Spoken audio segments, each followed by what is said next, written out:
There is no European or EU stability without Russia, said Croatian President Zoran Milanovic. Russia is a factor in this equation and we should reach an agreement with Russia, he said. Milanovic accused the UK of instigating and says it is irresponsible to urge Ukraine to confront Russia.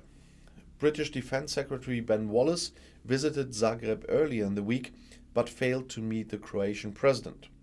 When asked about this, Milanovic said he did not meet with defense ministers.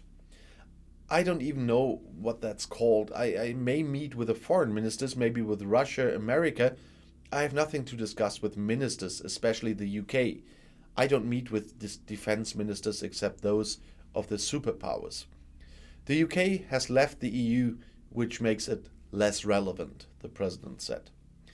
And finally, the president accused the UK of misleading Ukraine, inciting it and holding it hostage in relations between London, which has become a second-order power, and Washington. Croatia and the UK stand side by side and support the right of sovereign states to determine their own destiny, Wallace said in Zagreb on Tuesday.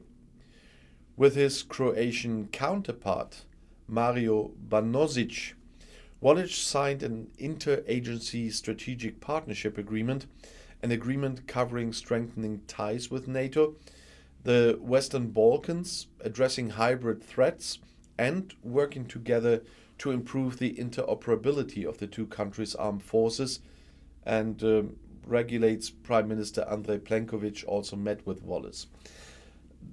They exchanged views on the situation on the Ukrainian-Russian border and in the Balkan region with a focus on Bosnia and Herzegovina. But I'm quite surprised that I haven't heard anything from my British viewers about this president. Prime Minister Winfried Kretschmann campaigned for better relations with Switzerland during a video call with Vice President of the European Commission Maroš Šefčovič on Wednesday. Šefčovič is responsible for relations between the EU and Switzerland. As a direct neighbor of Switzerland, Baden-Württemberg also sees itself as a bridge builder between the European Union and Switzerland, according to a communiqué distributed after the meeting. The border region offers a common living and economic space, Kretschmann is quoted as saying. Relations with Switzerland are therefore economically and culturally important for Baden-Württemberg. That's why we are campaigning for good relations between the European Union and Switzerland. He regrets that the framework agreement has failed for the time being. Baden-Württemberg is already feeling the negative effects of that failure. The excellent research cooperation between Baden-Württemberg and Swiss institutes is made more difficult because Switzerland is no longer associated with the EU research program Horizon Europe. He is committed to ensuring that Switzerland can be there. The freedom of movement in the border region must be maintained. We have to be able to coordinate closely. And there was another video call. In the second video call with EU Health Commissioner Stella Kyriakides, Kretschmann also pointed out that Baden-Württemberg's goal is to create a cross-border health area. That is also the lesson from the experiences of the corona crisis. Cooperation between Germany, France and Switzerland at the regional level saved lives. Now they want to build joint prevention and containment strategies, early warning systems, contact tracing and a detection system for hospital beds, data exchange and easy access to medical service in the border area. Reports of serious misconduct have once again shaken the British police. A woman said she was denied appropriate clothing in a police cell.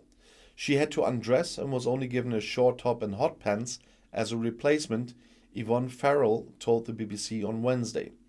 Because she was wrongly arrested, she received £45,000 in compensation and an apology. The police did not comment on the other allegations.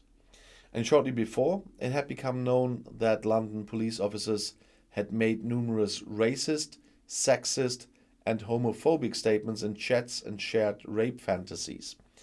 A Times reporter shared conversation from the Charing Cross Borough Directorate. The independent police supervision emphasized that these were not isolated cases.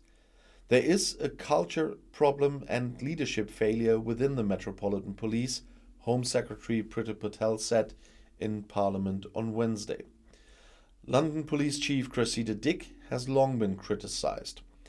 The handling of the Sarah Everard case made headlines. The 33-year-old was kidnapped by a police officer on the street in March 2021 and later raped and murdered. Subsequently, other cases became known in which police officers are suspected of rape. However, Home Secretary Patel didn't extend Dick's contract until September 2021. Despite massive criticism, the EU Commission classifies investments in new gas and nuclear power plants as climate-friendly under certain conditions. This was announced by the responsible EU Commissioner Merit McGuinness on Wednesday in Brussels. Austria wants to sue against the regulation. The Austrian Climate Protection Minister Leonore Gewessler said on Wednesday that her ministry would prepare all legal steps in the coming weeks and if the Commission decision came into force at the European Court of Justice, with an action for annulment.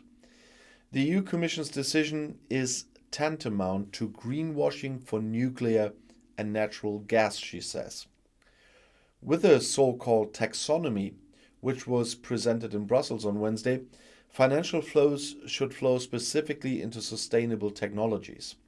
Critics complain that with nuclear and gas, the taxonomy loses credibility and ultimately cannot be accepted by investors on the capital market. The EU Commission made minor adjustments to the preliminary draft from the end of 2021. The EU Parliament and the Member States of the European Union now have 4 months to prevent this, which is not considered likely.